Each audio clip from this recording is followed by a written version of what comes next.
نحمده ونصلي على رسوله الكريم أما بعد فقد قال رسول الله صلى الله عليه وسلم خيركم من تعلم القرآن وعلمه أو كما قال عليه الصلاة والسلام সম্মানিত উপস্থিতি, সম্মানিত ওলামা ইকরাম, আসাদে ইকরাম, অভিভাবকবৃন্দ, আমার স্নেহের ছাত্ররা,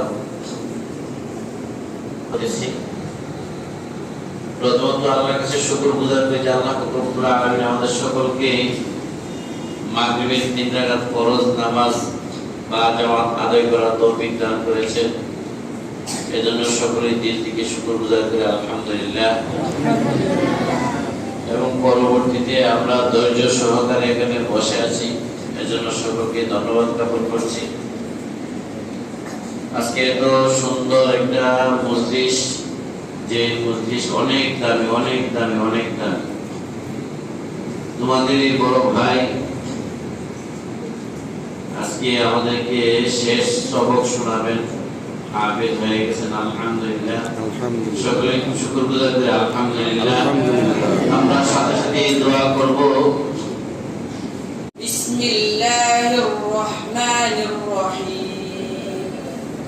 وقالوا كونوا هودا أو نصارى تهتدوا قل بل ملة إبراهيم حنيفا وما كان من المشركين قولوا آمنا بالله وما أنزل إلينا وما أنزل إلى إبراهيم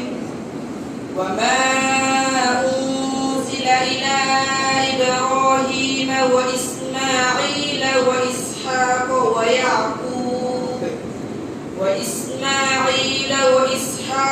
ويعقوب والأسباط وما أوتي موسى